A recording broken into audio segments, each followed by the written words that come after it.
Hey everyone, and welcome back to our DC Films podcast. This is episode 8, I believe. Wow, it's kind of hard to believe it's already been over 2 months since we started. So of course, here back with me is actually everyone who's ever been on the podcast. If you guys want to go around and reintroduce yourselves. Hey everyone, my name is Artyom, and I am Great Kungwao on Tumblr. Hey, this is Lily from Lily Loves Comics on Tumblr. Hi, I'm Jean. I'm Badge Activity on Tumblr. Hi, I'm Katie, and I'm Story Advocate on Tumblr. Hi, I'm Fatma, and I'm Stay Awesome Gotham on Tumblr. All right, and thank you guys again for joining me. Again, it's always nice to be able to do this with you guys when we can. So this week's topic of discussion is a movie that we haven't really gotten too much into detail since we started this podcast, and it's probably, even amongst DCEU fans, it's probably the most, I wouldn't say controversial, but the most divided film in the DCEU so far. And of course, if you guys have seen the thumbnail, the title of this video, you guys know that we're talking about Suicide Squad. So, for me, when I first saw Suicide Squad, I really enjoyed it. Of course, I went in, and it was saying like the Rotten Tomatoes reviews and all that stuff, and I'm like, oh, here we go again, like another Batman vs Superman situation. And I walked out, and I'm like, that was fun. Like, do the critics like really just not like DC at all? Like, that was the point where I'm like, okay, come on, like, is it really that bad? Haters gonna hate. That's all I gotta say. Yeah. That is exactly so. Yeah. I had a great time too. I really enjoyed it, and I think I've said before I wasn't gonna go see that one. It was like, oh, I don't really know much about them. I'm not too interested in. All the intros got me. I'm like, Boomerang, likes pink unicorns. Oh, Yeah. I might have to go see this movie. They look wild and cool, and this looks really interesting. And I just laughed through the whole thing. I had a great time. So I agree. By then, I was like, well, the haters are just gonna always hate, and it doesn't matter what we put out. So I'm done caring. Well, one of the things that drew me in is the diversity of the cast. I was like, Yeah. I'm so behind this, and all the so much female empowerment. I was like, yes, I gotta go see this movie. I mean, I knew about the characters, and I like that too, but that's one of the big things for me. I agree. I think that's a really strong point, and I loved seeing that. It was really exciting. And all it did was make me want a Katana movie, like a whole movie all about her, Yeah, absolutely. Give me some more, I'm good with this, and, bring Chato back, and, it was really exciting. So. Yeah, and this is the funny thing too, because that movie came out when I first started working at a movie theater, and when I was working box office and stuff, there was a couple of people who would come up to me saying, like, oh, I don't know, like people keep saying it's bad and all this stuff. I'm like, seriously? Just take the time to see it for yourself. If you don't like it, you don't like it. But I thought it was really fun. So if you want to take the chance and see it, I would recommend seeing it and then see for yourself and not worry about what other people think. And they're like, okay, cool. And then people, I am helping the movie make more money that way. Because it's just like, I'm not saying you have to like every movie you see. Like, you don't. Like, especially with DCEU movies. Like, if you see it and you don't like it, that's fine. Whatever. Like, you just didn't like it. There's nothing we can do about it.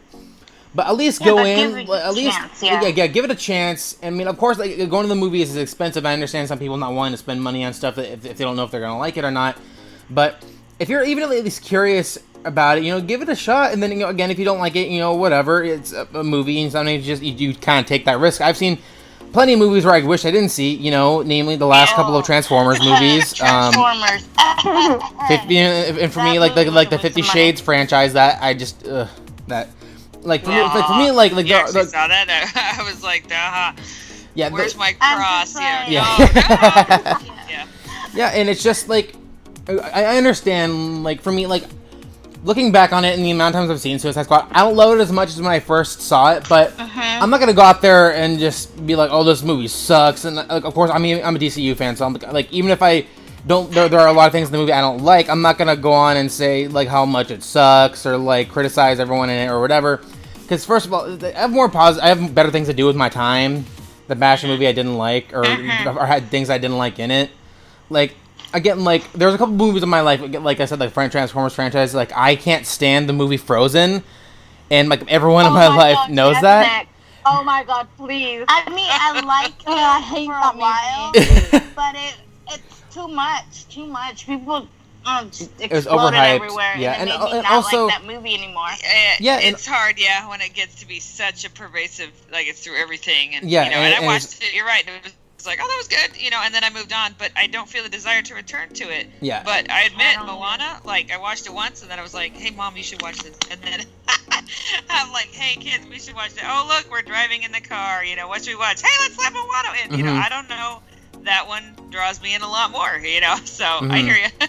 Yeah, and plus, I mean, also, this is coming from a person who also realizes Frozen was not for me. Like, I was already, like, an adult by the time that movie came out. It's not meant for a guy like me. But, like, so I recognize that. But, like, some people, just they take these movies a little too personally when, like, people will swear, like, the DCEU is, like, ruining their childhood and ruining all this stuff. And it's like, well, if you hate it so much, then don't watch it. Don't go see these movies. Yeah, and it's thing, you know, that a Go movie back to reading your comic books. destroy your child. And it's destroy just- your entire past. Oh, life sucks for you, man. How do you get up and, how do you go outside? I mean, everything must truly hurt you all the time. yeah, it's just, especially, like, with Suicide Squad, I mean, it's, yeah, for me, like, there's some parts of it that are kind of, like, choppy, and, like, there's some things I wish that could have been done better. Like, I wish Enchantress was developed a little more and wasn't a little, so, like, two-dimensional. I wish there was a little more layers to her as a villain, and I wish there's some... understand that, and I agree, you know, except I admit, like, I've seen billions of Marvel movies, and no offense, I'm not bashing Marvel, but, you know, come by and they've had a fairly one-dimensional villain. Yeah. You know, they're not Even known Marvel for their fans agree with villains. that, This yeah. is a very noted fact, you know, that people have acknowledged, and that's okay. They're still fine with it, and they still want more attention on the hero. There's nothing wrong with that, but why suddenly is it like, oh my gosh, that villainess is, you know, she's just not good enough. First of all, she's a woman, which is, like, delightful to see, you know, and B, And played by a good actress, you know, too. like, suddenly she's not as developed, and they're like, oh, well, that movie just sucks. And it's like, No, here's the thing, right? Like, I don't, like, from,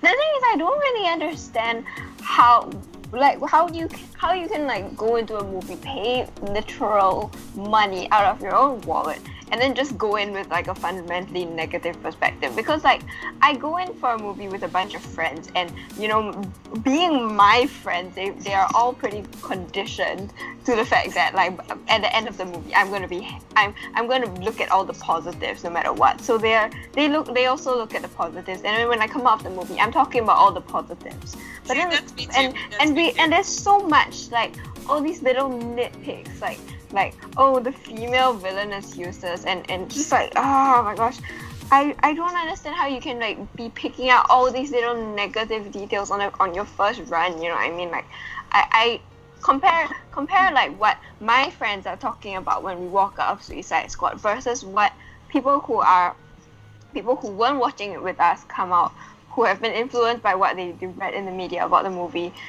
and I'll be like, and it's like Batman v Superman all over again, right? It's I go into the movie and I forget, oh my gosh, that was amazing, and then they'll be like, oh no, but the Martha scene didn't make sense, and I'm like, but why is that what you're focusing on here? why did it not make sense to you, you know? Yeah, exactly. But- Yeah, so it's like we did Suicide Squad, and like, and I'm like, it was amazing. There was so much diversity, and like it was so fun and stuff like that. And they're like, oh, the plot didn't make sense at this point. Oh my god. Just oh my gosh, How is the why plot not do you make approach sense? your I was able to follow it. No, if anything, it has, like, one of the most simplistic plots of the DCEU so far. Like, I mean, it's... not Yeah, like it's exactly. just turned in circles here, you know. It's pretty basic, you know. Yeah, it's... I don't know. And I it's, mean, it was still fun. yeah, and that's the thing. you know, I loved it, and I think giving coming in and having a group, and then everybody kind of needs to be introduced to a certain degree.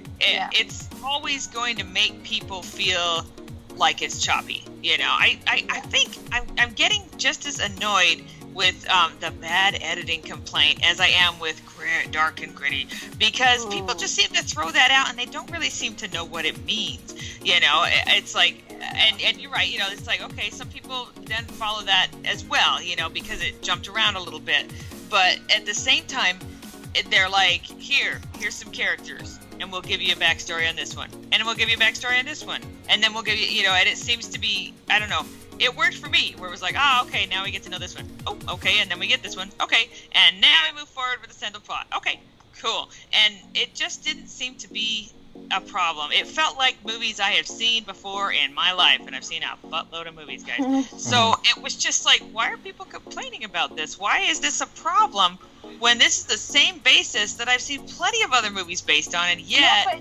nobody's It's probably complaining about just a the bias. But So, here's the thing, Katie. That's all I could come up with because I just get confused. It's like, really? I don't understand. But in the end, I found myself pleasantly surprised because I admit I watched Arrow. I don't anymore, but I did, and I really liked the Deadshot on there. I thought he was did a really nice good job. version. Yeah, I really liked that. He was good.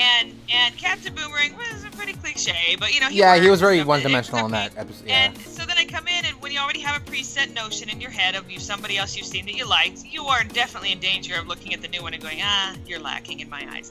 And a lot of people went, Will Smith, it'll just be Will Smith. And, that's fair. But at the same time, I walked in, and then I walked out, and I was like, man, I was pleasantly surprised. I was delighted. What great characters. They all worked for me. They all kind of inhabited the part. Yeah. I don't know. I had lots of fun. I laughed a lot. They just, I don't know. All of it worked for me. It was a great time. And that's, it was a great time with a little bit more meat. And so I won't say, you're right, that it's like Batman v Superman where you can pull that apart. We're still finding stuff on there.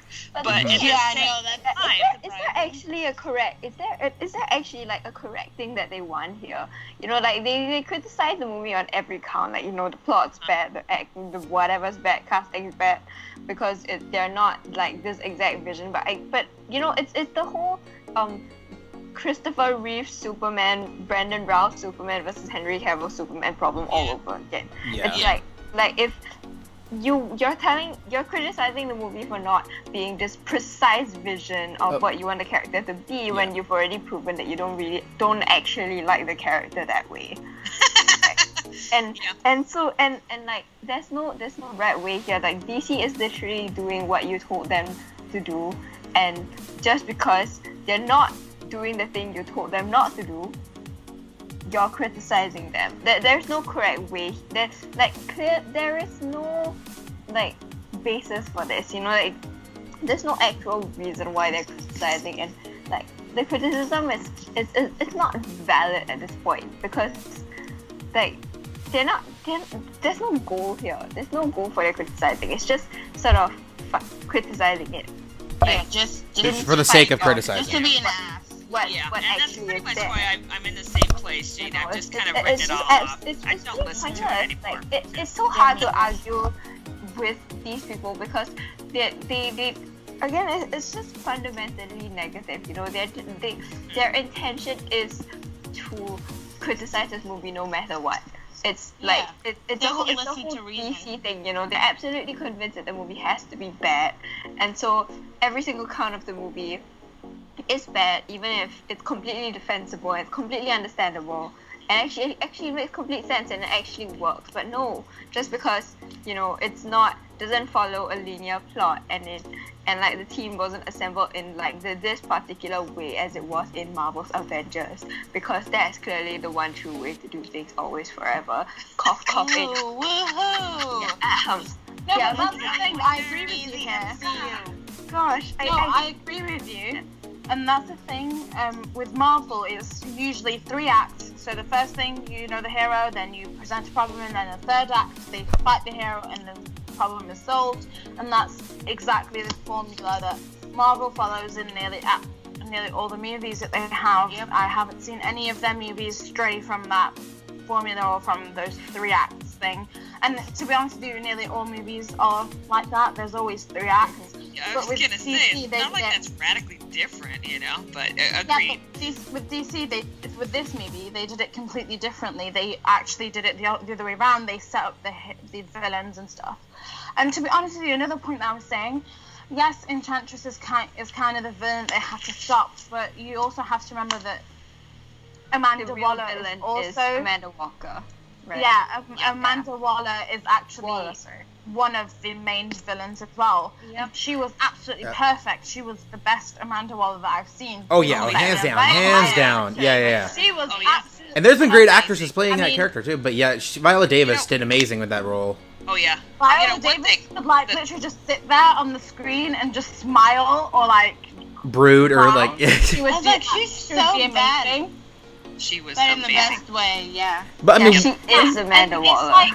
She's the one who is doing this. She's the one who's let people out loose. She's the one who's been collecting these villains together, and she's set up Enchantress to be the way that she is by continuously torturing her and using her instead of making sure that she was locked away, and she couldn't handle her, and therefore she ended up having her let loose on the city, just like Lex Luthor, who thought he could then control Doomsday, and then he ended up having Doomsday all over the city. And I'm sure that's happened with a lot of other villains. I don't know why people are having a problem with Suicide Squad based on this. It makes a lot of sense. Well, I think, I mean, to kind of play devil's advocate, I think for a lot of people, just from what I've seen, a lot of people were expecting Jared Leto's Joker to be the villain of the movie. Yeah.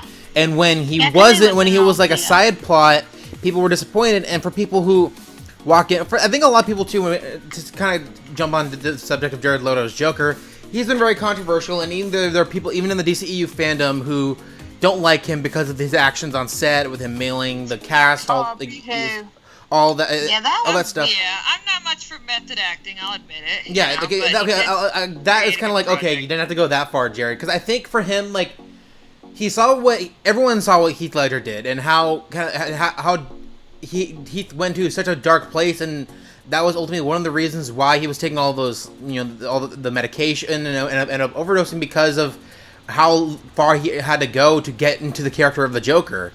And Jared kind of was going that way, but he was having, from what I can tell, he looked like he was trying to have a little more fun with it, but you can only go so far with method acting before it's like, come on, dude. Like, and this is someone who, like, I liked his Joker, and I did. That some of it was part of the movie's publicity. Like, he didn't actually do some of the things that. I know some of them weren't true. Like, some of them were. It was just like baseless. Yeah, some of it was publicity. Like Leto was known quite well for being a method actor, so maybe that might have been part of the reason why they cast him as well, because we all know about Heath Ledger's method acting for the Joker, so like that they were trying to play off that into me, obviously, but maybe that backfired a bit because the whole fact that everyone was determined to hate this movie. Yeah. But to be honest with you, I'd rather he do that than end up killing himself, because the thing went all over the place. I mean, he didn't actually cause any physical harm to anyone. I know it's still emotional harm, and seeing a dead pig on your in your trailer is shit, but I understand it's still crappy, and I'm not trying to condone what his actions were. And I know half of the crap that people say he did was actually not even real, but I'd rather that than him killing himself. But then I think, I'm not 100% sure about this, but I did read somewhere that they tried to make sure that all the actors who went into those dark places, like Harley Quinn and El Diablo, especially because he murdered his family, they all tried to make sure that they all had some form of psychological help and support on the set whenever they needed it, so they don't end up doing anything drastic to themselves, because it takes a lot to be a villain in the DC universe, because they are very, very layered, and the Joker is very hard to do. And I know this is an excuse that's used all the time, because why did Jack Nicholson not end up killing himself? But to be honest, that was a role that was really comedic. To be honest, it wasn't. Yeah, it didn't need to be that deep of a. It wasn't that cute. Yeah, and then people say, why doesn't Mark Hamill, who voices the Joker, go crazy? I'm like, he voices it, he doesn't sit there and have to use his face and body and try to get the thing. Yeah. Method acting itself, though, is immersing yourself in the role so much that you become that character. Exactly. Other actors are simply, okay, I'm here and I'm me, and the camera turns on, and then you turn it on, and you're playing a different character, and then the camera goes off and you're back to you again. Method acting is being that person all the time. And that can most definitely affect you. Like, you're right, I feel really I need to mention get you to a right place. here. I feel I need to kind of mention right here that Heath Ledger did not, his death was not directly connected to his method acting as the Joker. I never heard that he method acted. It is okay, I know that because the Joker was the last role he played, and obviously it's extremely dark nature might have obviously there's a whole big connection there that everyone draws, especially because he died before winning his Oscar for it and stuff. Yeah. But it happened some time after, and they said that it's not like directly connected. So it's like it's part of like the culture of the movie of The Dark Knight, but it's not. Like I just don't really want to spread misinformation about. No, I agree. I don't think he ever method acted that part where he was like. He said sort of played off that myth a bit with Jared Leto. Like everyone knew that, you know, by casting a new Joker, there's that baggage there. So like by casting a famous method actor as well, like they just kind of play into that myth a little bit. But agreed. And I heard the same thing. And one of the other actors on The Dark Knight talked about how like they'd sit off to the side and talk about their kids, you know, and stuff like that. He wasn't method acting if he was doing that because he was being heat off of camera. You know, the shot that you get of him.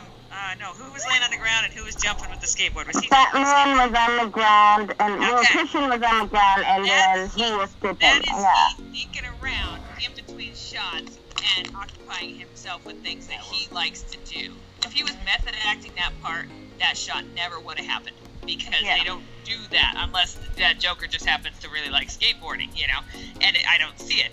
So, yeah, he didn't method act, and you're right, like, everything, Jane, I ever read about it was, he was really excited about this. He, like, when they showed him the first footage of the bank robbery, they happened to be in an IMAX theater, and so they played that scene, you know, and, I mean, they all knew that it was kind of really special even when they were filming it, but they saw it finished on the IMAX, just that scene on the screen, and he was like, holy crap, that's so cool, can I see it again? And it's really hard to rewind an IMAX, you know, and get it going, but they did that for him. He was so excited, and then he turned to them and he said something to the effect of, this time, I'm going to be in charge, and a lot of it was talking about the interviews, the press, the media, all that crap that comes at you when you do a movie. It had gotten to him before, and it had been difficult, but he was really excited and going to be the one in charge of this, as opposed to letting the media run with him like they'd always done, because he was young when he first came into stardom,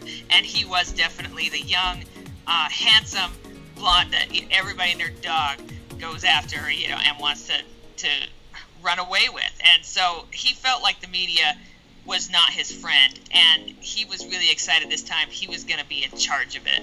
So I do agree, Gene, that I don't definitely think that just doing that role led him to such a dark place that he killed himself. You know what I mean? And I don't know everything, but all we ever heard was that it was an accident. And I don't want to just attribute it to that role, because there was so much more there than what we as a general public tried to attach to it.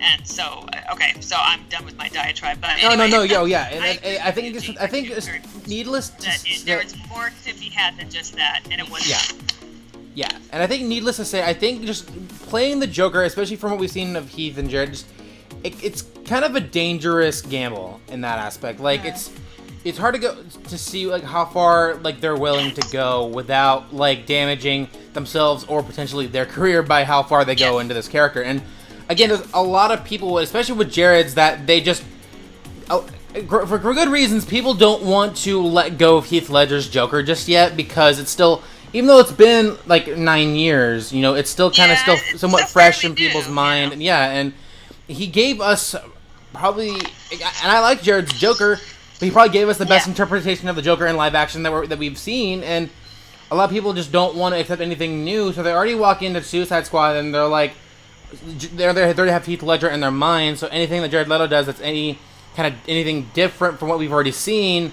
is already going to be bad. And if they find things that they don't like, it's going to make things even worse in that aspect. Like, again, like that's really too bad. Yeah, and again, like there are things about Jared Leto's Joker that like they do kind of bug me. Like, but again, I'm not gonna be like, oh, he's horrible or he's this or that. It's like that should. He wasn't bad. No, I was actually, I was more impressed than I thought I would be, because I agree. I was like, oh, you know, Heath was awesome, and I don't know, this guy, you know, I don't know, he doesn't really speak to me as the Joker. But then we went in there, and it was like, okay, no, I could see that. And they are two radical different interpretations. They are. One's a gangster and one's an anarchist. And try to put it in this film. He wouldn't fit. It wouldn't work. I cannot see that man actually giving a crap about what happens to Harley, you know? Yeah. Now, granted, I know a lot of comic purists and stuff like that are like, but he never gave a crap about Harley, you know? So you can see that. But the way they went with this one, they made him more, I don't know, gangster, more sophisticated. But also care more about Harley at the same time. Yeah, you know, Yeah, but exactly. that's He the actually thing. had some kind of weird, you know, heart. Yeah, Crazy yeah. to He's say, not but it was entirely like, you know, insane. I could go with that.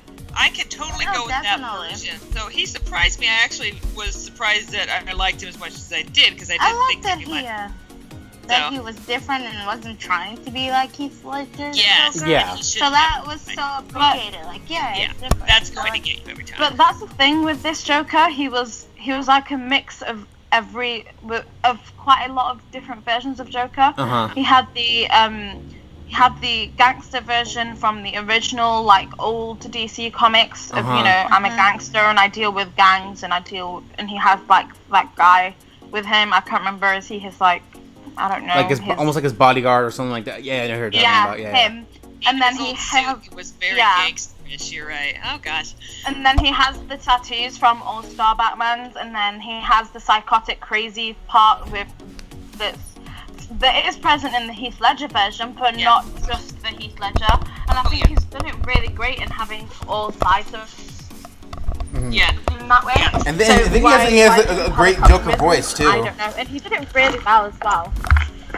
Yeah, like I that's why again, like I understand people not loving his interpretation, but I really liked it. My thing with Suicide Squad is that I wish certain things were fleshed out a little more. You know, like I wish we got to see a little more of Joker and Harley's history, which is why I was looking so forward. I was looking forward so much to the extended cut when they were talking about that, and I wish certain things were a little more fleshed out. But then in an ensemble piece, when you're getting introduced to all these characters, it's like you have to decide who's going to get more screen time, who's going to get more story, and who matters more to the story. Yeah. So like, It's Yeah, nigh it's to so many impossible people. to flesh out everybody in an ensemble piece with a yeah. cast this big. It is. It is, really is. Unless you want like 5 hours, which heck, I'd sit there and watch it, but you know, the general world would freak right out. So, Guys, we but- all know all of us here would watch any Oh, yeah, we would watch for 7 hours. I'm down with Yes, not it is a lot nice. before. And I feel like they actually did a fair job at fleshing out most of them as much as they could within reason. And I agree with you, Nick, that I would love to see more of Joker and Harley fleshed out, and I have kind of hoped that we're going to see that in the future. That Yeah. they're setting Yeah. up basic unhealthiness, you know? Yep. and I'd their also big like to, relationship. And now Harley has had a different experience without him, which at the end, when she stuck with her friends and found other people. And so I'm kind of like, ooh, I want to see where they go from here. And I'm really hoping that they will delve more into that, you know, and it would be really cool. But I also agree that trying to do that and making it 3/4 of a Suicide Squad movie and having everybody else just dancing around the outside, barely even acknowledged, would definitely upset me, because then it's not the Suicide Squad, it's Hoker and Charlie. Nice. It's Hoker and Harley with a couple extras, and that's not what Yeah. that film should have been, and it's not what it was. So I'm glad about that. Yeah, Margot Robbie killed it as Harley Quinn. oh I god, loved she her. was amazing. Like she Like- embodied everything I think Harley Oh should my be. god. Okay, so and here's the thing that I kind of loved about her. From the interviews I read and from the articles I read, it appears to me that she started playing this role, started reading the comics, got really excited, said, "Hey, I want to do a movie with more Harley and more women, and I want to, you know, like I want to put this out there." And WB said, "Yeah, okay." Now that to me speaks a lot, because I just can't see. They were so deep and set on their, you know, no, this is our phase and stuff like that. Maybe in phase like 8 you could get that in there, but no, this is our plan Yeah, right now. if and it was you're- Marvel, they wouldn't even probably be doing the movie for a long time. Exactly. Exactly. This is why this Like, universe is awesome. Yeah, okay. You know, oh, you got somebody writing the script? Okay. Yeah, let's give that a whirl. And that is just really exciting to me, because as an artist, very often you get kind of choked by commercialism and by the almighty dollar.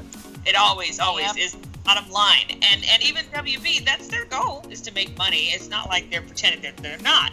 But at the same time, I really respect that they were like, okay, yeah, let's give that a shot. Let's see if this has legs. And that's really cool because that means that artists have a little bit more leeway with them and a little bit, they're heard a little bit more and given opportunities more than your average movie studio. And that really impresses me. I find that very cool. And I'm totally here for her movie. I'm like, okay, Yes. I'll watch Gotham City Sirens. Yes. And And for, Poison Ivy. yeah, Woman. yeah, and Okay,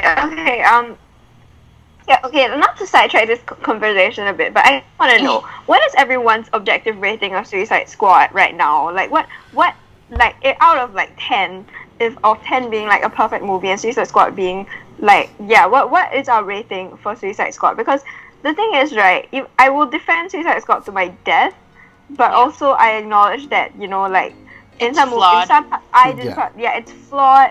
Like, objectively, it does have a lot of flaws.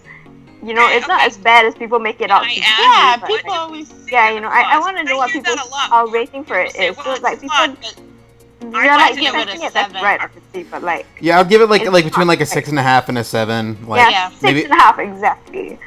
Right. It's not. Yeah, it's not Yeah. bad. It's It's not still bad. entertaining, but it's not as bad as people make it out to be. yeah, like Just it's, like with Batman Batman vs a Superman. 7.5, 8. I don't know. Like, I really, really enjoyed it. I watched it 3 times. I agree, Emma. I would thoroughly- give it that. Yeah, like, I would obviously- easily give it especially that. if I don't really, I- I rarely I'd give 7.5, 10, 8. and Batman Yeah. Batman with 10, but that Oh, was damn definitely. good, and I enjoyed it. And I'll and tell I've you seen it why. once in my I'll tell you career. why I give it my that God. high, because I understand and I can see the points that you are saying. Objectively, though, it does have its parts that you can criticize, even as a hardcore DCEU fan. However, I came into that movie expecting it to just be a fun time and not feel anything for the characters. I mean, feel something for the characters, but not feel so sad when one of the characters literally just burns his entire life out. I mean, Yeah. El Diablo Yeah. took me by surprise. I came into I that was movie so not sad. expecting anything from him, just thinking that he'd be cool with his fire tricks. But because he Yeah, it's such a tragic was bad. backstory. he Yeah. was bad, but he wasn't. What I'm trying to say is, he felt so horrible for killing his family. Yeah. oh yeah, That- go ahead. That he I didn't love even, that character. So he wasn't really a villain, but he was Not a really. villain at the same time. Mhm. And then he literally found his family within Suicide Squad. He grew with them, he liked them, and he enjoyed spending time with them. And he sacrificed himself for them. Yeah. That in itself gave the movie that much more. Yeah, More I completely like agree. And like yeah. El Diablo, I found think that all weird. this I like didn't expect to feel for the characters, but I Uh-huh. did. And I will say that is the beauty of this film in a lot of ways, is The that characters. well, yes, the characters and the fact that the way it's presented, nobody is actually a straight up hero. And they're Or a all villain. villain, kind of, in some way. Every single one of them, Flag, even, I think June Moon is the closest they can get to just an innocent victim. You know, Yeah. and yet, you know, she's inhabited by a Enchantress who is straight up villain. You know, you've got the government who is doing wrong things and is okay with locking people away without really any rights at all, and then putting them back out on the street, and really prepared to sacrifice them. And if they get found out, they'll just disown the entire thing. I mean, wow, that's pretty villainous. And you know, Flag had his own reasons. Flag had his own motivation the entire time, and it was only when it came to a head and he started to realize that he was just as crappy as his boss that he started to pull back a bit. Yeah. Like, they all were villains. They all did bad things, and yet they could turn around and do a good thing if they chose. Like, that's part of what I loved about this movie, and I swear, I think that's why people come out somehow going, well, I didn't like it, because they want that hero. They want that pure, true blue, beautiful hero who would never do anything wrong Yeah. to be there. This is not that movie. Everybody's wrong.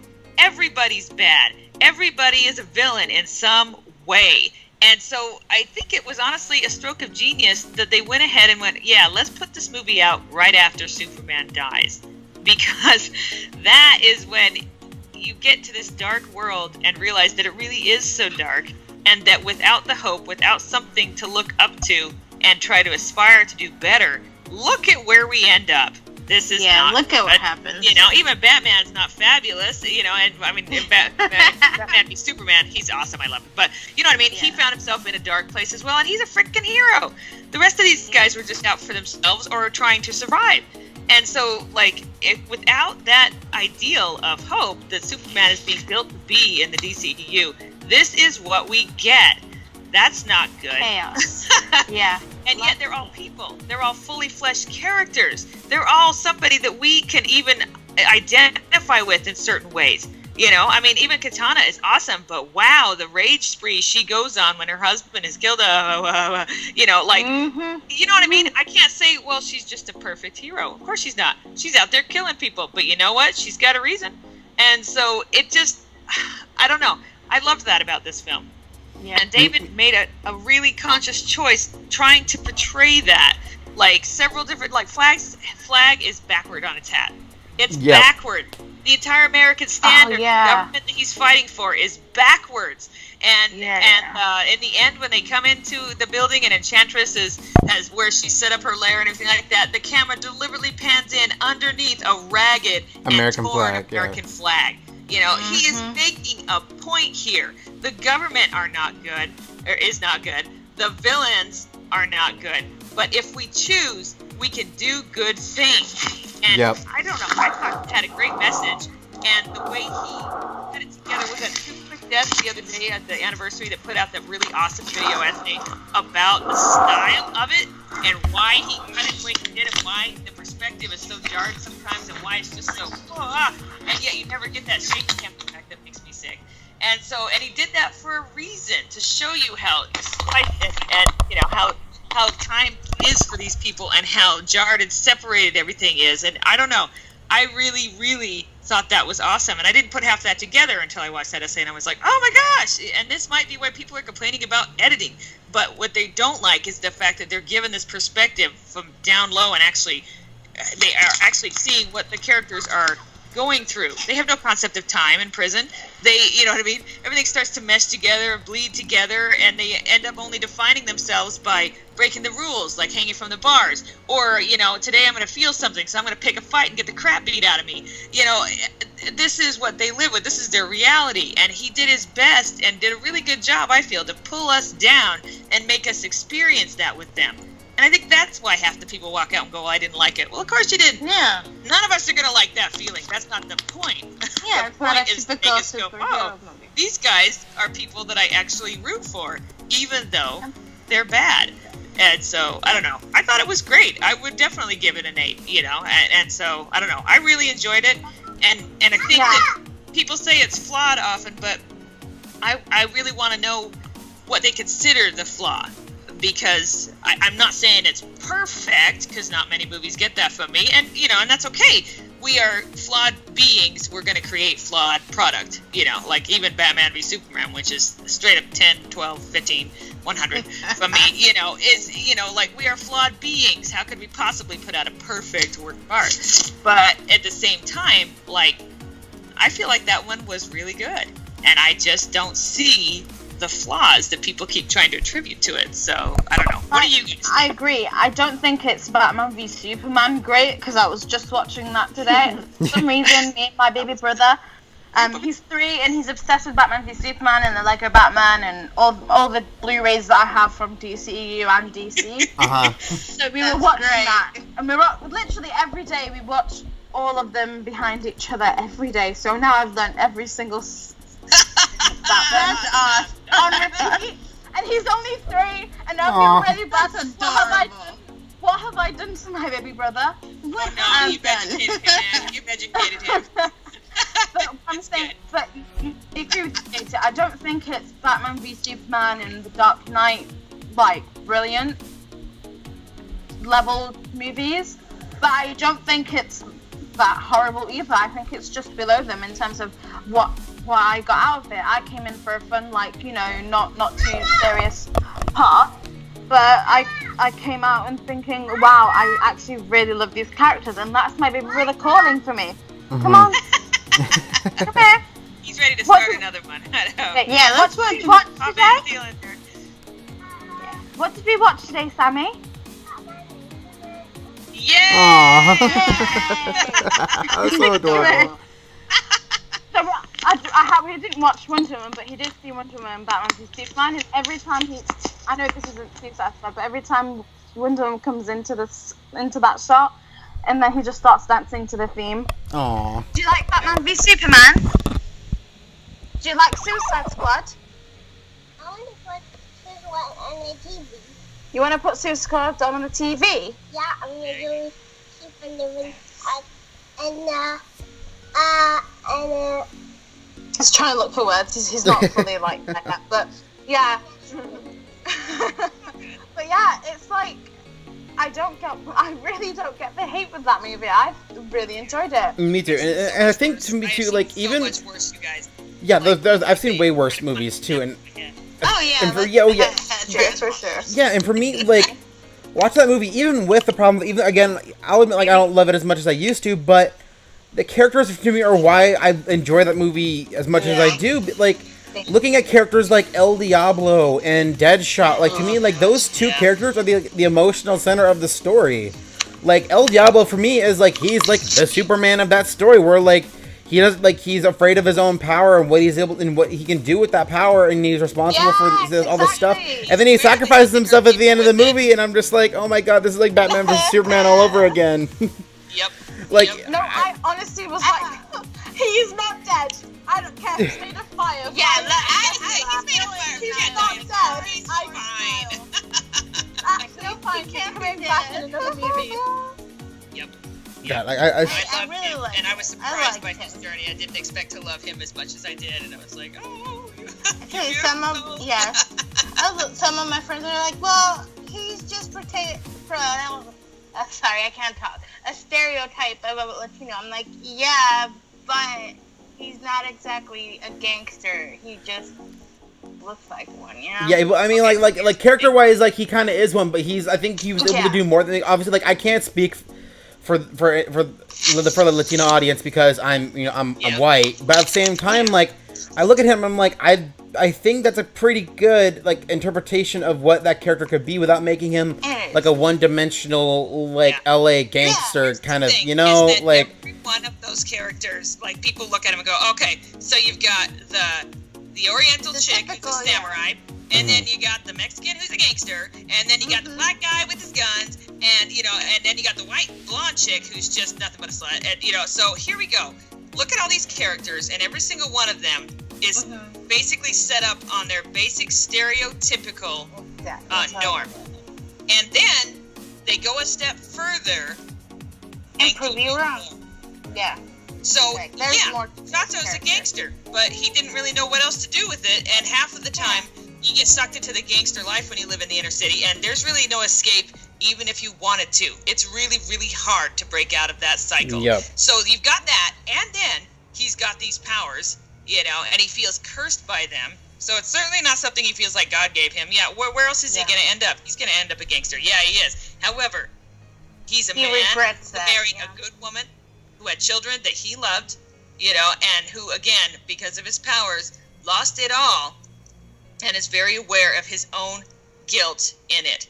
That is not a stereotype.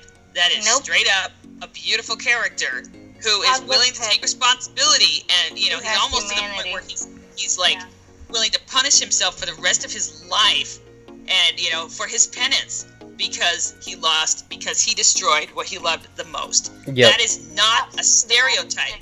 So if people are just looking at the film and going, well, they're all stereotypes. Yeah, okay, they are. But you know what? If you're not looking further to get that extra layer that they give us on almost every single one of them, then you are stereotyping them. The film is not. Katana has a beautiful story. She's wonderful. Killer Croc, I love him. I want more of him. And he is classic that he was born the way he was. There's no escape. He wasn't born a monster, but we as society made him a monster. So he just embraced it. It's like, fine, I'll just be one then. And by the end, he's like, I don't want to be a monster anymore. I want BET and cheeseburgers, I mean, he is not just a stereotype. And neither is any of them. You know, and so I it don't really get why it frustrates people me would when say people that. want to look at it and just say that, because it's clear to me that they're dismissing it too quickly. And I do think that there was a reason why they did that like they did. You know, they said, okay, let's take all these stereotypes and now we're going to challenge them. We're going to challenge all of them. Even love Harley that. is like the one who would just straight up sell off anybody else to get her pudding back, you know? And at the end, she decides friendship is more important. That's not just a slut who is only obsessed with her man. You know, I mean, come on, guys. You gotta look deeper, and if you're not willing to, That's their fault, not the movie. And I don't know why Exactly. they say that about them anyway. So much. Because like David Ayer, isn't he married to him? Isn't his wife Mexican and his children half Mexican, half white? gosh, I don't even know. I'm not even So- sure, to be honest, but I mean, like, Yeah, I he's... think so, and he has a very deep like respect for the Mexican community. He even knows the language Spanish and everything. I love that he Yep. put Spanish in the film. Like, And he's like Yeah. he's really Yeah. respectful of people of color. I don't get why people would say that at all. Yeah. Sorry, someone was going to say something and I cut you off. Oh, no, Sorry. no, no. I mean, yeah. I love that he put some Spanish into it. Like, to me, that connected with me because I'm Mexican. I was like, that's really cool. I wish I could see more hero movies types with more culture like mine. Yeah, it's beautiful. It's. I love that Katana was all subtitled. I saw Yep, me too. complaints of that. I'm like, she's Again, speaking that her was language. that was some of We the are dumb. foreigners. That was We should seriously be one of the reading the dumbest subtitles, complaints I've you know? ever heard. Like, first of all, she's a Japanese character from Japan, and the fact that she's speaking her native language is an issue to you. I know. What? I know. Get over yourself. Bothers you? Sit People had down. really big problems with that. They were like, "No, that's wrong. Why didn't you make her English?" I'm like, "What?" Because she's not. She's Japanese. Exactly. That's what she does. I mean, granted, like Karen, like the And actress. you know what the best part was? She even offers to kill everybody else to Rick Flag, and he's like, "No, I got this." I know. He understands Japanese. yeah. He made the effort to understand Japanese Yeah. instead of expecting her to speak She English speaks to him. English. Yes, Yep. that was great. Speaks English. That was awesome. I loved that. Love it. You know? Yeah, again, like I loved Katana. I mean, another character I wish they would have like fleshed out a little more. But at the same time, like even like what we did get of her, you kind of understand where she's coming from. Like, she's not a criminal. She's there because she's there to kind of protect Rick Flag. But by the end, she's kind of standing with them and is there for them. You know, like she's like. She considers she's considered herself like one of them, even though she wasn't there because she was a criminal or because Waller forced her to Yeah, be. she fought Journey was the alongside. fact that she could see humanity in them. Because at first she's like, I don't drink with you guys. You guys are you're the scum, and you don't deserve mercy from me. You certainly don't deserve compassion, And then by the end, it's let's all go do this together. And then she's defending Captain Boomerang, who's just a smarmy bag of crap, but I love him so much. You're like, he's my sweet little crap bag. Oh, honey. Oh, God, he was like- you're right. By the end, she's leading them. She's fighting with them. She views them as more than just the dregs of society. And Yep. that is her journey, and it's wonderful. Now, one thing I kind of wanted to bring up is that, before the movie came out, there was these rumors going around about how they were, recutting the movie, and, this, trailer company ended up doing it or whatever, kind of make it look more like the trailers and stuff. And that, I'm like, okay, whatever, I don't believe any of that. But then I heard this story from one of the creators of El Diablo, and he said he liked the movie.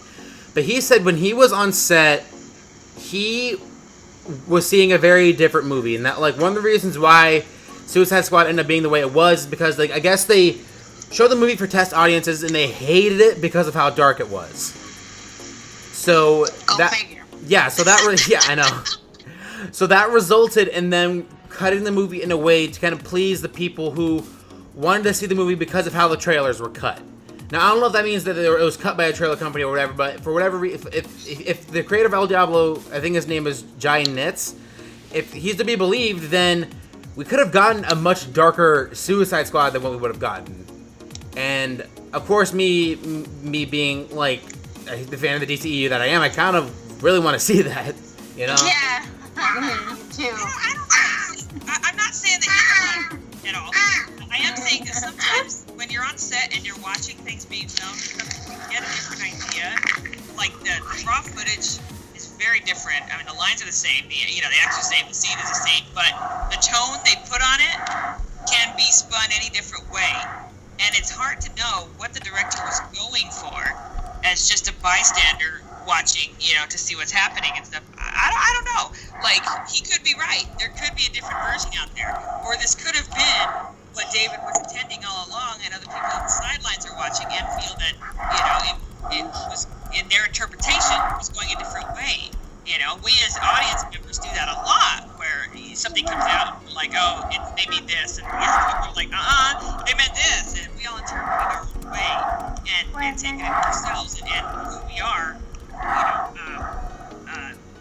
influence that.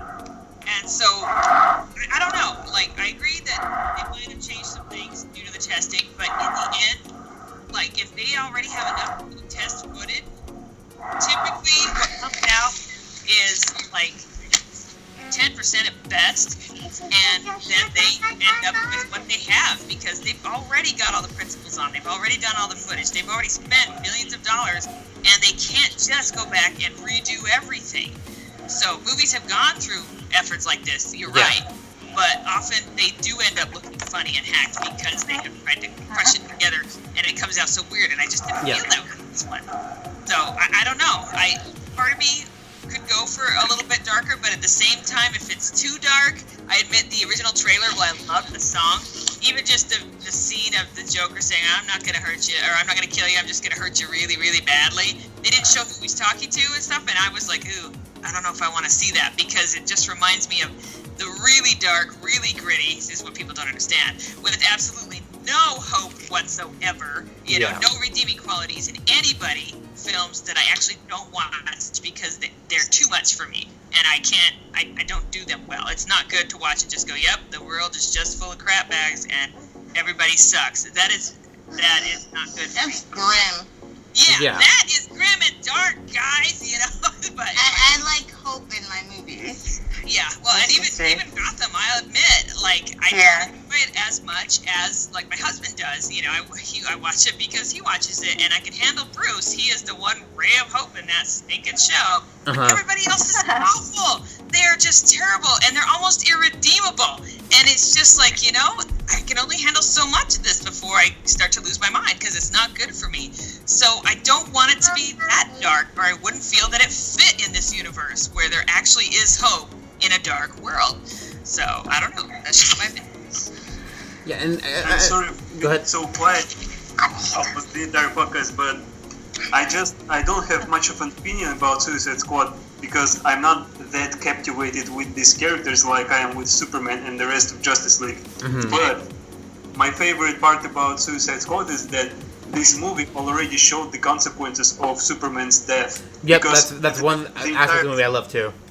Yep. The entire thing starts with because of that. Amanda Waller pretty much literally says that we don't have our savior anymore, and what will happen if we have another Zod or another Doomsday attack?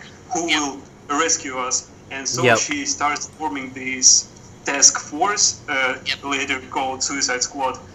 And and of course, you do it with people who are expendable because if they're lost in the trial, then it's really okay. And if they scream, and her mental, that's what I love. Like, go ahead. This movie pretty much proves that these characters, they can handle worldwide threatening things, because Enchantress was pretty much ready to destroy the entire world with her magic, and they handled it. And so I think that we might later see Suicide Squad be in maybe making a cameo in some Justice League 2, for example. Especially since recently in DC Rebirth there was a crossover event between Justice League and Suicide Squad where they were fighting. I love that run. That was I haven't read it yet, but it looked interesting. They teamed up together in order to fight a common threat, and it will be fun to see that in DCEU. Yeah, I mean, it would be fun. Yeah, but I don't know if they're gonna do that at any point, because DC, because they have a lot of like world building to do as it is, like in terms of like what they're planning. They still got to do, like Flashpoint, Ben Affleck's Batman, Wonder Woman 2. Like, there's so many things that got to lead up to. If they do it down the line, I'd be interested.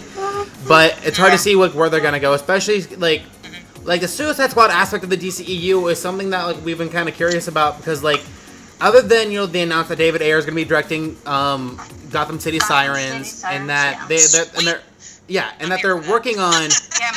More women. Yeah, and then they're working on a Suicide Squad 2, but they haven't lined up a director for yet. That's a Suicide Squad. You are not No, you're not watching Suicide Squad. You're 3 years old. That's so adorable. But yeah, I think he did Suicide Squad there, and then he was like, "Nope, I want to watch it now." I'm like, "Nope," because he's seen you know, the video clip for Heathens, and he's seen the trailers, obviously, because when he has a tablet, you know, you get exposed to this stuff. And then, do I really want him to watch Suicide Squad as a movie? Not really. That's the one that it's like, okay, we gotta actually consider age, and you know, are they ready for Yeah. it? It's a bit darker. like that's funny. Like, But he knows the song, like, you know, Heathens. He sings it. Aw. Sing it. Do you want to sing it to everyone? I feel like Sammy's starting to become part of this like podcast every week. Anyway, sorry. Oh no, it's fine. It's fine. I totally lost my train of thought because of that. Sorry. No, it's fine. It's fine. No need to be sorry.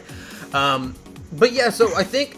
Well, one thing I kind of want to bring up, and this came about like months ago, in terms because like they're still looking for directors for Suicide Squad 2, because as far as we know, David Ayer is going to be doing it. He's going to be doing Gotham City Sirens. One name that has popped up that's been talked about being in the running for Suicide Squad 2 is something that I hate. Mel fucking Gibson. Hell no. Hell fucking no. Like, excuse my language, but no. God, no. Like, That would not. I don't. I I'm can't not think against that Joss would turn out a good Whedon. movie. I was against Joss Whedon, and I'm barely stomaching him doing 20 minutes in the Justice League. And I will know which 20 minutes he did, okay? I am not ready to take on Mel Gibson. like, I don't want an anti-Semitic asshole doing a DCEU movie. Like, oh, he made a good movie last year. He's still anti-Semitic. That doesn't change anything. Yeah, Like, that doesn't change his views on people. Like, no, yeah, like, honestly, like, let's keep the assholes away. And people are like, oh, come on, like, you gotta separate the actor from the artist. No, I don't. He's a shitty person. I don't want him touching any DCE movie. Yeah. Like, granted, like, I've liked Mel Gibson movies in the past, and I still kind of enjoy those movies, but I still look at them, I'm like, God, I hate Mel Gibson because of all the things he said, and, like, I'm not gonna easily forgive him from that. I don't care if he made a good movie last year. That doesn't change the fact, or doesn't change any of the things he said about Jewish people, or, like, the messages that was conveyed in his Passion of the Christ movie that were very anti-Semitic. I can't, like, that's even more so than Joss Whedon. Mel Gibson is the only other person Mel Gibson and Michael Bay are the only other two people I never want touching a DCEU movie. I'm Me really too. hoping that those are both rumors and that will never happen, because Yeah. I agree that I cannot imagine that producing a good film for this universe. I really Yeah. can't. Gross. And, like, I don't want to think about it. And I think, honestly, like, the whole Mel Gibson thing kind of came off of the toes of, like, the Hacksaw Ridge movie that he did, and, like, all the Oscar buzz and all that stuff, and then, like, I don't know if it was Warner Brothers, or they were just, like, getting that just to get him to see if he was interested. And also, Mel Gibson, for some dumb reason, like, people asked him what he thought of Batman vs. Superman. He has nothing to do with superhero movies, and someone was like, oh, hey, what did you think of it? Why are they asking him that? Yeah, and then he was like, oh, I thought it was a fucking piece of shit. And then all those rumors came out, like, oh, he's out. no, and this is before the rumors came out that he was in the run for being a director, and then it's like, oh, Mel Gibson wants to be a Suicide Squad 2 director. I'm like, whoa. He says that he thought Batman vs. Superman was a piece of shit, and now you're going to want to hire him? And then not even for the fact that he's super anti-Semitic? Like, I just... Yeah. Jesus. Nope. That's no on all counts. Yeah. Reject that notion, and Like, I'd rather have Joss Whedon direct Suicide Squad 2 than Mel Gibson. Like, but even then, that's, like, still choosing, like, the lesser of two evils. I just... gosh, Yeah, I hope it never gets to that point, you know. I know. Can I just ask a question about Joss Whedon? Am I being right in saying that Age of Ultron was Marvel's fault and not his fault, and then the mixed match of what he wanted to do and what Marvel wanted to do turned Age of Ultron into what it was? I think it might have been a mix, but also at the And same... that, like, was he really bad with his other? Was he really bad with his other? I don't know. It's hard movies? because there's no beneficial confirmation as to what happened with Age of Ultron, but even then, there are things that he's done with Black Widow as a character in both movies that, to me, it's like, I don't... Unfortunately, Like, he has very dated ideas of what feminism is. Like, of course, like, he made Buffy, and he made Angel, and he made Firefly. Those are all, whatever. I've never seen those shows or whatever. If people praise them, you know, whatever. Like, if they're good, they're good. but Yeah, I've never seen him either. but he's not the right fit for a Batgirl movie. He's not. Like, I don't want him. Like this whole Justice League situation still frustrates me. Like like just with everything coming. Again, not to make this whole thing about us hating Joss Whedon, but it's just more. That's just more problems for me that I just don't want for the DCEU. Joss, again, he could do a good job. I'm very nervous. Yeah. And unfortunately, like, I agree. It's entirely possible that Marvel was very invested in Age of Ultron, but a lot of it that I saw happening in the script was Joss. It was just his style. It was what he does, And he's not a horrible person. God. It's just that some of the choices were a little bit lacking. And somebody mentioned it once, and I realized what my problem with that movie was way after I saw it, because I came out and was like, But I realized at one point when the city's lifting up and the car goes to tip off the side, and Captain America grabs it, and he's pulling on the bumper, and the bumper disconnects, and the car started to fall over. And even in the theater, I remember thinking, holy crap, they're going places that they really need to. They need to address what happens when you can't save everybody. What happens when you're doing your best and people die? And it was like, holy crap, this is going to be cool. And then Thor saves them. Brought up the car, put it on, and I was like, oh. And that's what I still think, like, kind of And see, and again, and that's another thing too, like of how. Underwhelmed with Marvel movies is because they don't address that, and I feel like it should be addressed. That's just me. I want to see that addressed. Yeah, and and the thing that also kind of frustrates me about the whole situation is people see that and they're like, oh, see, in Age of Ultron, the Avengers were able to save an entire city of people, and blah blah blah blah blah. And I'm like, first of all, like they completely ignore the amount of people that actually died in that movie. And then in Civil War, they made it seem like, oh, only like 80 people died in that event. I'm like, well, Yeah, okay. an entire like small country was lifted from the earth, and only a handful of people died. Really? Your job is to evacuate, but you're always gonna miss. It's never gonna be fully clear unless you have weeks to do it. And you can search house to house, to house. But yeah. I don't know. I will say, Civil War, that was Marvel's fault. Like, that totally was. Yeah. It was pretty obvious that the minute WB did, hey, we're gonna be Batman versus Superman, they were like, holy crap. We gotta get in on this. Yeah. That's what They I didn't thought. really care. They did not care about what happens when superheroes mess about up until Batman v Superman was announced, and then they did a Civil War just to make it seem like they did. Because Why They did needed they a care? reason, Or why did so then they it's, care? we're gonna make a big seem deal like out they of this. did It's like, before. but you've never touched it. Yeah. It was so frustrating, and in that movie, I enjoyed Captain America: Winter Soldier. Like that's like my favorite Marvel movie. Good. And I enjoy the directors, and there are parts of Civil War that I did enjoy. Like, I don't hate the movie at all, but there was just so much of it, like, especially, well, first of all, just the characterization of Iron Man bugs me so much, because they've gone him so back and forth, like, he cares about people, but then he's a narcissistic prick.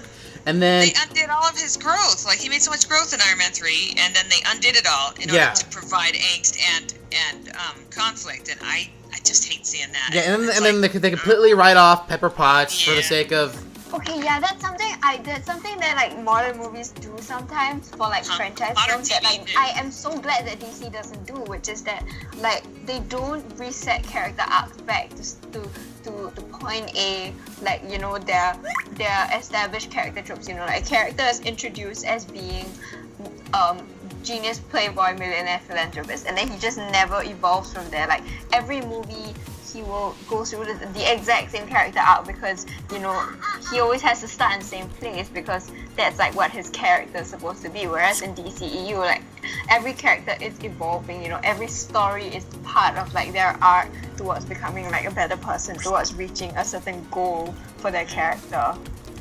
You know, and it's just kind of really frustrating when you're trying to watch like Marvel movies and you're like, look, all these character development in one movie, I'm looking forward to seeing how this is gonna go in the future, and then you just go to the next movie and it's just the same exact arc again, because the character with different characters. It's just Yeah, like, and I will say, TV does this a lot too, and that's when I start getting annoyed and stop watching the show, because Barry it's like, Allen, stop Barry doing that, Allen you know? on the Flash. Oh I my god.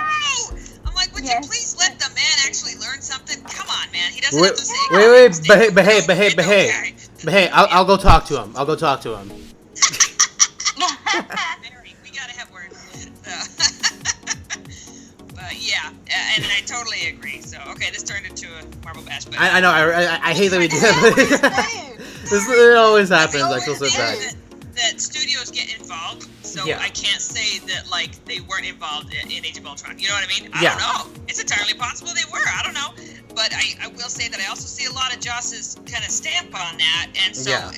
even if they were involved, I don't think they're responsible for everything that movie was. Yeah. Yeah. Like there's plenty of it that was definitely Joss. Like Was Age of Ultron Joss Whedon's fault? I just think the Wonder Woman script. that was all him. That was all Joss. Like that. Yes.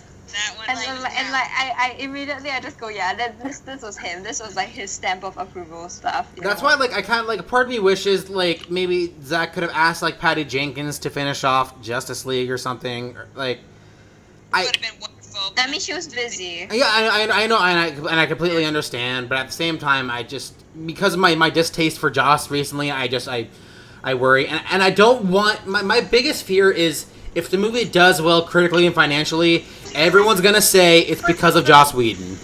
Oh my god, I know. It's gonna. That's one thing I'm not looking forward to. Oh, maybe is DCEU relevant or something? That we're screwed and we can't win no matter what. Because I feel so bad for Zach too. Like, Wonder Woman comes out, it's amazing, but it's all only due to Patty, and and everything else sucks, and this is what the DCEU should be, and it's like, you guys, you don't even see the clear parallels between. Okay, and Well, and not now that, here but- we are, where it's like, hey, if it was Justice League and it was only Zack, and he hadn't had to step out because of personal tragedy, they'd be like, look, what a piece of crap. Yeah. Now he's had to step out because of personal tragedy, and they'll be like, look, it's wonderful, and it's all Joss, and we cannot win. They're constantly moving the goalposts, and all I've got to say is that I am absolutely done caring. So Yeah, they can bring them all they want to, and I'm going to roll my eyes and tell them and move on, because it's just I don't know. The criticism has no basis anymore.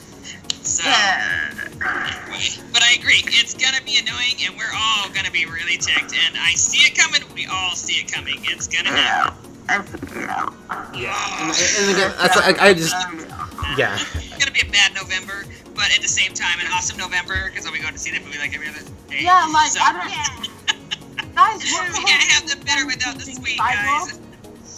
Yeah. Yeah, so it just Guys, what's the whole thing with them trying to change Cyborg? That literally just hit the news today, didn't it? I think it hit yesterday, like that whole thing, and like I understand, like, this movie was gonna be lighter no matter what. Like, they've been saying that since last year, since before Batman vs Superman came out, and for Cyborg to be a light character, to me that's not really news. Like, Cyborg has always kind of been like a light character. If you know anything about Cyborg, he is a pretty light character. Yeah, he can be serious, but he is the balance of the two. So if you think they're like drastically changing Cyborg's character, you're kind of wrong. And granted that Ever that Cyborg and Flash were the emotional heart of this film. Yeah. So it, it all that he's going to be that way. And at the same time, what people don't understand, I don't know, I think they just get ideas in their head, or maybe they just run a hate, because they think that somehow they do a whole movie and then go, oh wait, no, I don't like how that character's done. Let's scrub it all and go back and redo everything and make them different. And that's never what they're doing.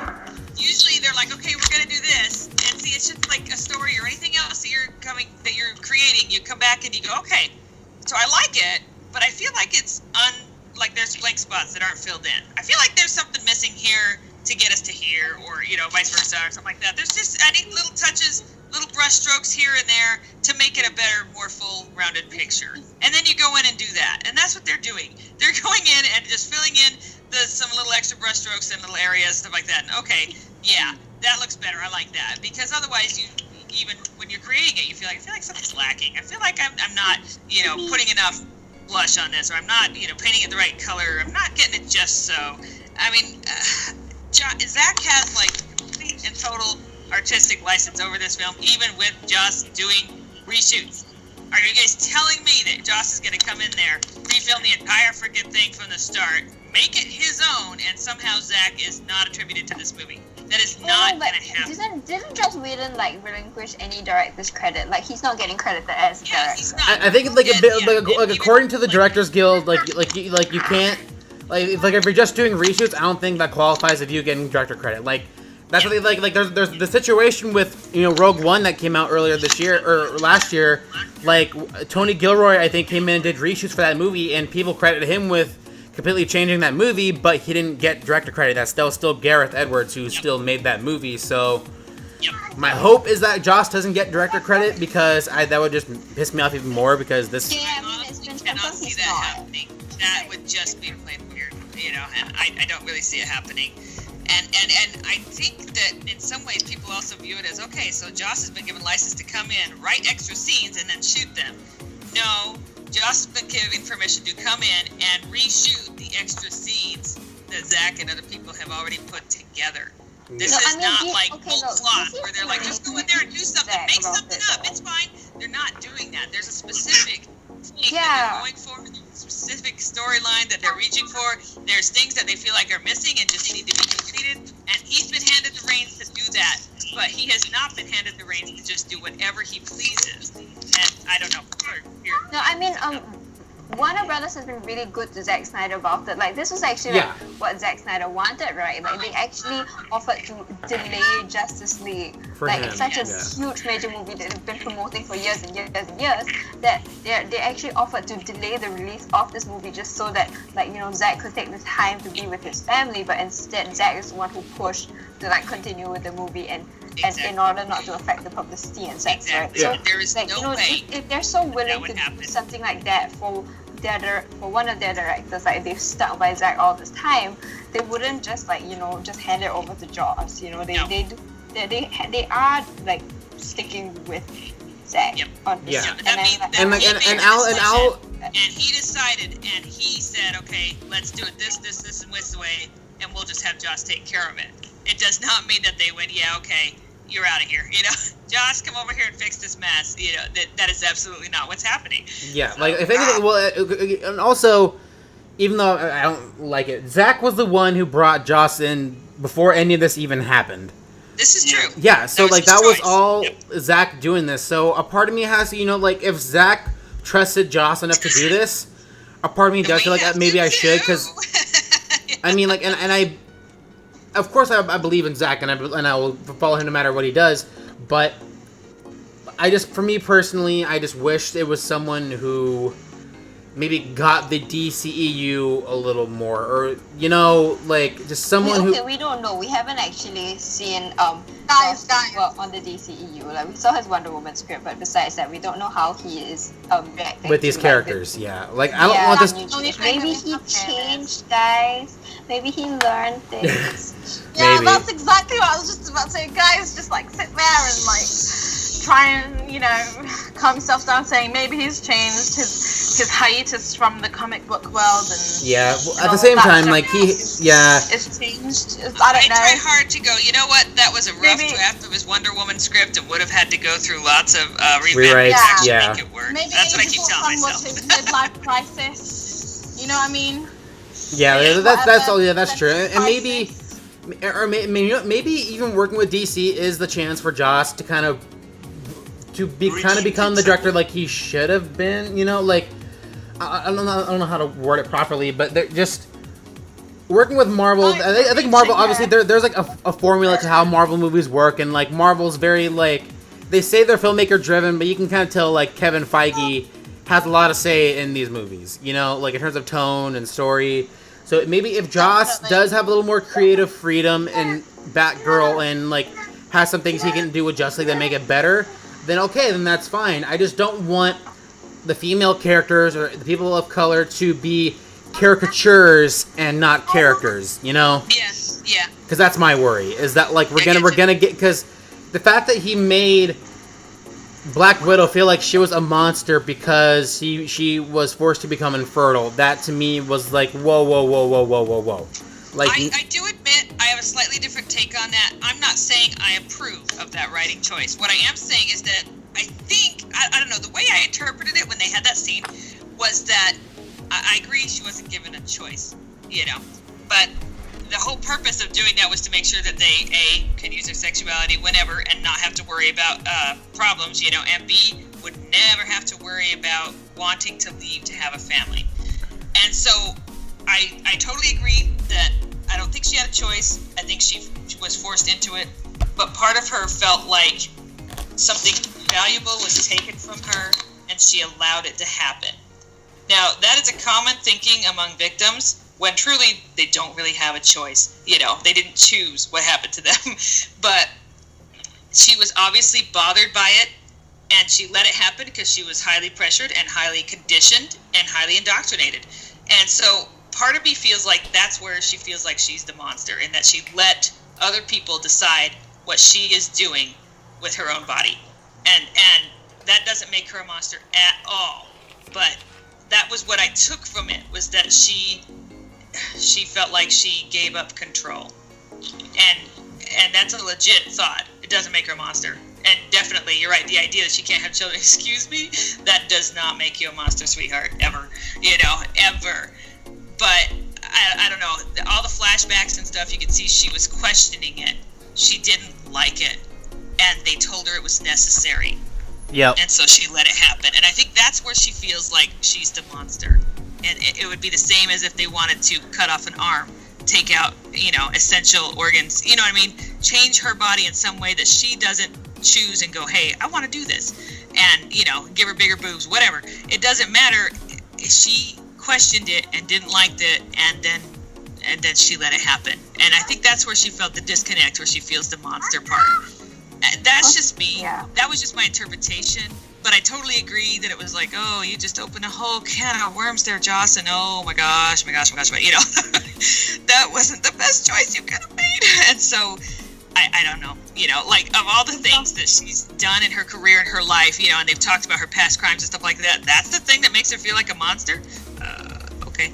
So, Yeah, you know, so it was a poor choice, you know, and I agree. It makes you go, sit back and go, okay, I'm not here for this, you know, and I totally agree with that too.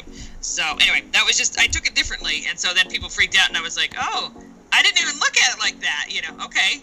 You know, I didn't even notice at first interpretation too. either, I just like, didn't realize. because I saw the movie a couple times in theaters, and it was like the second or third time that I saw that, I'm like, okay, that's not okay to. Yeah. Like, it was really unsettling, you know. Yeah.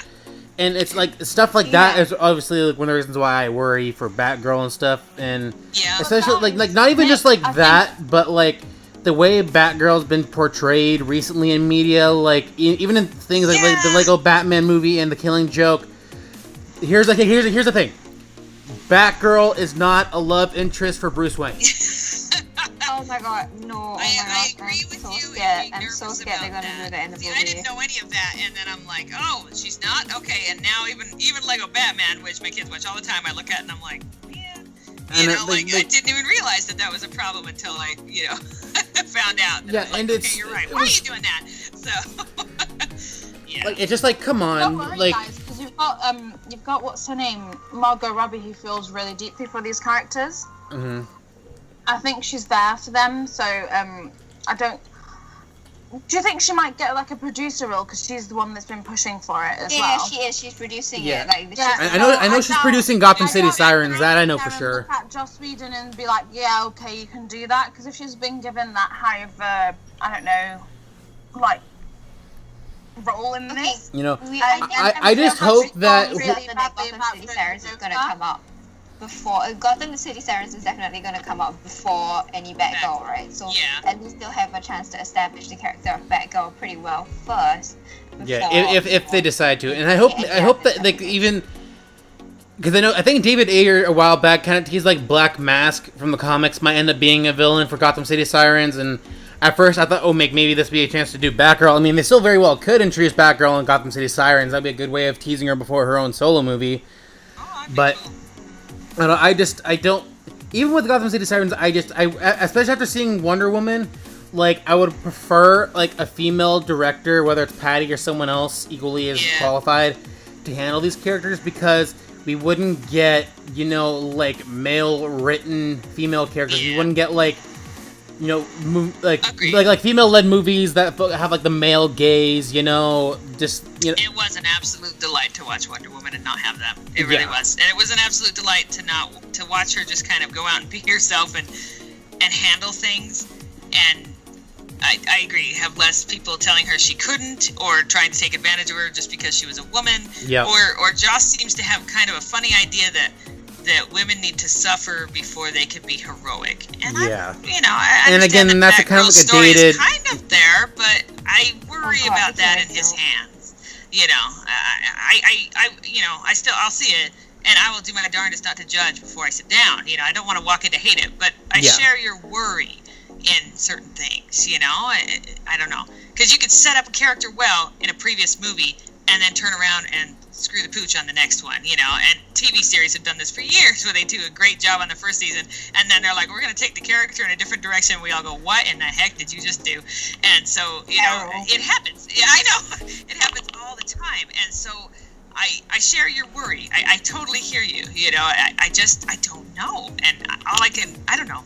I hope that Zach stays as a producer in some capacity, even as he's dealing with all this, simply because I think that he and Deborah would keep things on a more even keel that way and not let it get completely out of control. Yeah. But, again, that might be asking a lot from him right now. And if he can't, I understand that. So, I just don't know. Yeah. I don't blame Zach if he doesn't want to get really me neither. involved anymore. And I don't especially blame because him of the way anymore, the because internet hate treated him. he Yeah. gets is horrible. The It's- amount of hate and the amount of criticism that he constantly gets, him and his wife Deborah, to some capacity. I don't blame him if he wants to leave, and it's so sad. And if there is a major change in the DCEU, and people start to notice it, and people start to dislike that change, and be like, oh well, it was like this before, and I think that was better than it is now. Well, it's your fault for criticizing. Yeah. I admit, if it takes a major left turn and the universe suddenly changed, you wouldn't find me out there being a stalwart supporter just because it's the DCEU. I love it because of what it is, because of what Zach has made it. So if his departure suddenly made it just take this left turn, I'm not saying it would, but I'm saying if it did, and it went way off course and ended up something different, I would have to, in my mind, segregate, like the first ones straight up to Justice League and make those the movies that I will always love and go to bat for, but the other ones, it depends on the movie. Because, again, you're right, it comes down to that. And I don't know. I don't blame him if he wouldn't want to come back either. He gets so much hate. I want to send him cookies and hugs and happy letters about how much we love his stuff, because he needs to hear the positive, too. So, how do you send a hug? Because I need to do that. Get Vero. He actually sometimes he replies. He does. I sometimes I try a little too desperately to get him to respond to me, but I get why he doesn't, because they're so if you look at the ratings for that app, everyone talks about Zach and how much they love Zach and how they got the app for Zach, and it's funny, but it's also it's nice because it's fans doing something positive because they love a director. It's. Yeah, see, and that's the thing. On Twitter, you get the haters and the supporters. And on Vero, I hope I'm not jinxing myself saying this. Where's the wood? It just seems like the haters have kind of ignored it, which is great. Because then the fans go on oh my God, Zach's here. I really don't want any of them to hop on. I know. Get over, man. If you do, I will boot you out myself. Don't do it. It's more of a safer place, and I agree. I don't want him to talk to me. All I want to do is go on there and put a happy, supportive comment or how much I love his stuff, on everything he does, and make my own post about, I love this stuff because he needs to see the positive, So I agree. Yeah, I do, and I'm not so worried about him answering me back. I just simply want him to be able to read the positive things and go, okay, some people do get what I'm trying to do. That's all I want. So if I could amplify myself by 100 and just make 100 comments and they'd all be separate people, then that would be fantastic. Yeah, and I just love that the DCEU fans at the moment. I don't want to jinx anything, but we kind of have that place to love and appreciate Zach without dealing with all the hate. Because of course, we could try doing that on Tumblr or Twitter or whatever, but then of course there's always going to be people jumping on our posts saying how they hate Zach and they hate the DCEU and blah blah blah, and it's whatever. I'm just glad we have that place for ourselves to just be able to express our appreciation for Zach, and that he can see that because obviously you can tag him and stuff on there, and most times I feel like he does see it, and he does respond a lot more often than he would have if it were on Twitter or whatever. Yeah. So I'm glad that we do have that place for us as fans, and for Zach too. Yep, and I agree. And now that we've put that out there, good gravy. If we get haters on there, I swear I will find you and I will hurt you. Picture, I'm Liam Neeson on the phone right now. And I was about to say something like and Liam I will kill Neeson you. digging. You know, do not do that. It's not okay. And put yourself together. You don't need to go out and spread hate everywhere. Yeah. But that's, do you know, wrapping it all up together to talk about like Suicide Squad and Batman v Superman and Man of Steel and everything. So what I'm trying to say is that I love this universe, and Suicide Squad has a different tone and different way it was put together. Batman v Superman was put together in a completely different way too. You have your third act was basically cut up into 4 acts, if you want to be so traditional in how you classify movies. Yeah. Because you've got the Batman v Superman part, and then you've got the Lex Luthor part, and then you've got the Doomsday part, and then you've got the Death of Superman part, which was really, really deep. So when I was watching it today, I was like, whoa, this movie is layered as hell. It has so many parts that are very, very integral to the main plotline of the DCEU and how the characters weave into each other. So a Man of Steel obviously was a great start for for Superman. It gave a different outlook for him. He's not the usual happy-go-lucky Superman, which you can get from the old movies and you can get from the comics, and that was a criticism. People used to say, oh, he's boring, he doesn't have anything deep, he's just always happy, and he's always, you know, he's got lasers for eyes, and he's super indestructible, he doesn't feel anything. But then Man of Steel showed people the opposite way, and then people suddenly hate that and want the original Superman. So you can't really win with anything with DC. Nope. Absolutely anything. Not even a little bit. So yep. You've got Man of Steel that set that different tone for Superman, who's a main part of the Justice League and the DC universe.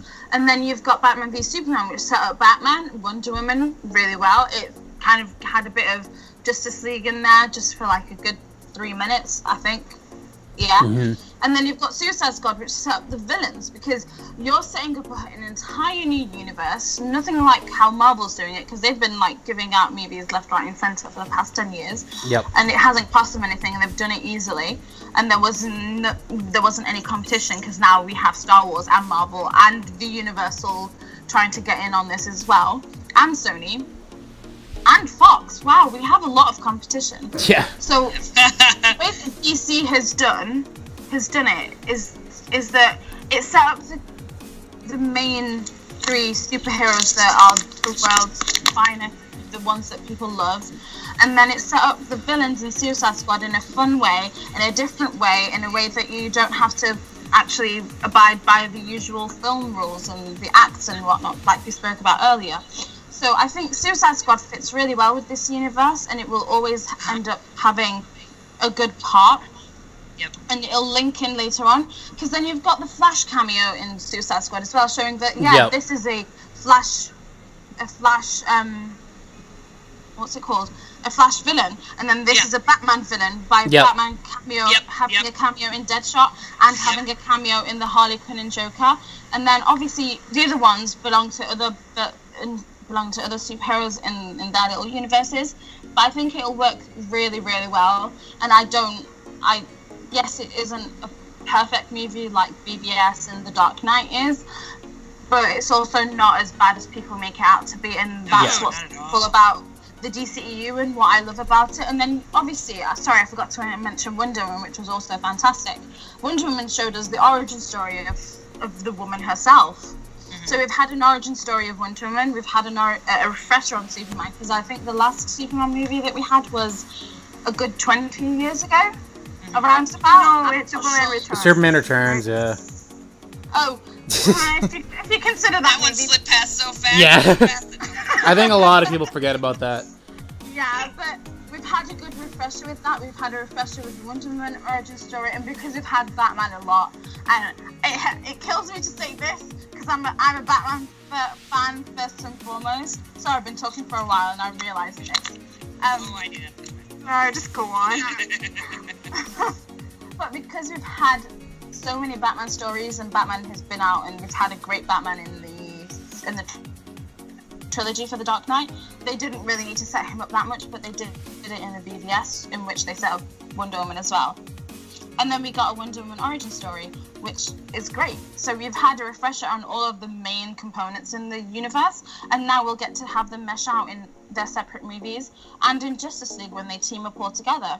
I don't understand why people have a problem with the way that they've approached it, because the main criticism that DC has had when they decided that they want to do their own universe as well, they're going to copy Marvel, they're going to do it the Marvel style. And then when they didn't, they're like, why wouldn't you follow the formula I know, that it's Marvel's just... because that is an awesome formula. And I'm like, DC cannot win with anyone. And I hate to say this continuously, but it cannot win. So I'm just used to the constant criticism. I'm just like, okay, cool.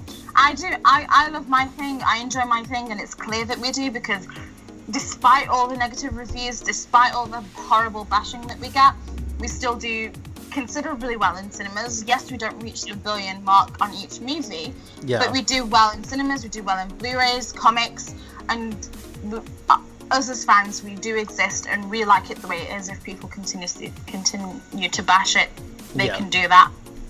But that's my take on it.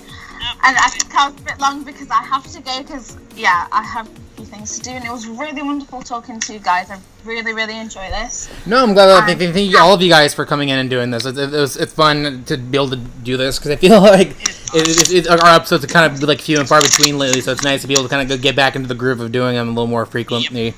Yep. But, hey, can I say one more thing about Suicide Squad? Yeah.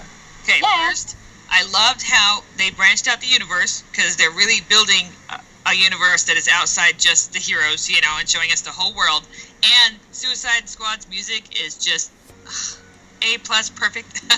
Like their use of music, they go out into the universe and then bring in all this different music, and everybody's got their own theme and their popular songs and songs that we recognize and all of this kind of amazing stuff. And everybody has their own identity out in this big, huge universe, and it is really awesome, because it just continues the trend of bringing us into that world. These are all our songs. These are songs we know. These are songs that, I'm like, I know that song, and these are great, and I've been hearing that for years, and everything. So we all know that, and yet they mean something special for this character in this fictional universe, so we're drawn in that way. And the entire movie was just an explosion outward into, look, there's a huge, big, thriving, breathing universe out here in this movieverse we're creating, and here's a bunch of people in it. And it was really cool that way. And so the music and the use of it was just awesome, and I love that. No, yeah, me too. And I'm glad, like, in that aspect, Suicide Squad does kind of stand out a little more because of, like, the musical influences of the movie and how that is one aspect of it that I'm glad it does have that kind of identity to it, where, like, you have these songs and you immediately think of Suicide Squad because of those songs, Yep. So it was really awesome, and that's part of my enjoyment. Like, they start playing the song, and I like the song with Deadshot shooting all the guns, and he's so excited and stuff like that. I don't know, it fits so Kanye perfectly. West. I'm like, here Kanye we West go. song. And it really helps you get even more into it and enjoy it that much more. It's really engaging, really exciting for me. Yeah, it really is. So I think with that being said, that's probably a good place to end it for us, because I have to work a little later, and I know some of you are busy. I'm pretty sure somebody's going to come down and give me the look in a minute. So All right, so I just want to say thanks again for all of you guys for coming in and joining us. It's always fun to have all of you guys here and to have everyone here, because we don't always get that. So thank you guys again for joining us. It's always fun. One of my favorite things to do in terms of being a DCEU fan is coming in and talking to you guys about all this stuff. It is always awesome to do, so thank you for having us.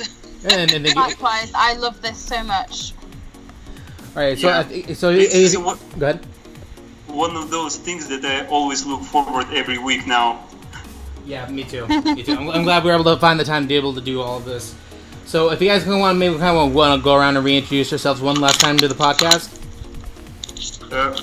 My name is Artem, and I am Greg Ongwal on Tumblr. I'm Katie, and I'm Story Advocate on Tumblr. I'm Jean, and I'm Batch Activity on Tumblr. Yeah, Lily from Lily Loves Comics on Tumblr. Hi, I'm Fatma, and I'm Stay Awesome. I forgot my name. Stay Awesome Gotham on what is it? Tumblr. Tumblr. Yeah. All right, then of course. You can just link us on this description. Yeah, probably I'm just doing that. And then, of course, all of you guys can find me at True Man of Steel on Tumblr, where I do a lot of my DCEU ranting and whatnot. And then you can also find me here on Nerdy Nick or Nerdy Nick on Twitter. Thank you guys for listening, and thank everyone here on the podcast for joining me. It's always fun, and I hope to hear from you guys soon. And thanks everyone for listening. If you guys like what you hear from us, go ahead and hit subscribe. Listen to all of our previous podcasts, and we do this every week. And you guys stay tuned for next week's episode. So until then, have a good one.